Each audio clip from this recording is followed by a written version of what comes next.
दोस्तों, क्या आपको पता है कि भारत के इतिहास में मुसलमानों का शानदार शासन लगभग 500 साल तक चला, जिसमें 300 साल से ज्यादा दिल्ली के सुल्तानों ने राज किया। फिर आया मुगलों का दौर। इस लंबे मुस्लिम शासन के दौरान कई शासक आए जिन्हें आज भी याद किया जाता है। अकबर अपनी महानता के लिए और औरंगजेब अपने अत्याचारों के लिए।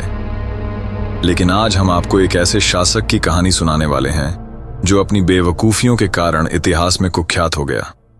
जी हां, हम बात कर रहे हैं दिल्ली के सुल्तान मोहम्मद बिन तुगलक की, जिसे अपनी सनकी और उल्टी सीधी नीतियों की वजह से पागल राजा कहा गया। लेकिन दोस्तों, मोहम्मद बिन तुगलक की कहानी सुनने से पहले एक नजर डालते हैं दिल्ली सल्तनत की शुरुआत पर। मोहम्मद गजनी और मोहम्मद गौरी ने भारत पर आक्रमण किए, लेकिन गौरी का इरादा सिर्फ लूटपाट नहीं था, वो यहां शासन भी करना चाहता था। गौरी ने 1206 में अपने भरोसेमंद गुलाम कुतुबुद्दीन ऐबक को दिल्ली का सूबेदार बनाया। ऐबक की मौत के बाद इल्तुतमिश ने सत्ता संभाली और दिल्ली को राजधानी बनाया। इस तरह शुरू हुआ गुलाम वंश, जो 1290 तक चला। इसके बाद खिलजी और फिर तुगलक वंश की शुरुआत हुई, जिसमें मोहम्मद बिन तुगलक का शासन काफी दिलचस्प और अजीब रहा।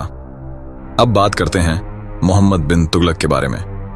वैसे तो वो सबसे ज्यादा पढ़ा लिखा सुल्तान था। फारसी और अरबी का विद्वान, धार्मिक, गणित, खगोल शास्त्र और चिकित्सा का ज्ञाता। उसने अपने साम्राज्य के विकास और लोगों की भलाई के लिए कई फैसले किए, लेकिन अफसोस, उसके ज्यादातर फैसले बुरी तरह से फेल हो गए। उसकी मंशा अच्छी थी, लेकिन नीतियां गलत साबित हुईं। पहला बड़ा गलती थी उसकी टैक्सेशन पॉलिसी। उसने दिल्ली के किसानों पर पहले से ही भारी कर को और बढ़ा दिया।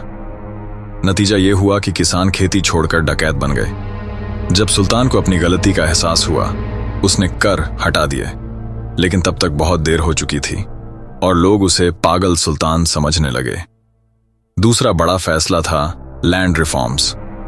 उसने सभी कृषि भूमि को मापने के लिए एक योजना चलाई, जिसमें 70 लाख रुपए बर्बाद हो गए, क्योंकि अधिकारी भ्रष्ट थे और उन्हें खेती का कोई अनुभव नहीं था। इस योजना का भी बुरा हाल हुआ और उसका नाम और बदतर हो गया। सबसे बड़ा सन की फैसला था राजधानी को दिल्ली से दौलताबाद, दक्षिण भारत, शिफ्ट करने का। उसने न केवल अपने दरबारियों को, बल्कि आम जनता, अपाहिजों और जानवरों तक को दौलताबाद चलने का आदेश दिया। 1500 किलोमीटर की यात्रा में कई लोग मर गए। कुछ साल बाद सुल्तान को अपनी गलती का एहसास हुआ और उसने सभी को वापस दिल्ली लौटने का आदेश दिया। इस उलटफेर से उसकी लोकप्रियता का पूरी तरह से पतन हो गया। उसका अगला फेल निर्णय था टोकन मुद्रा को चलन में लाना।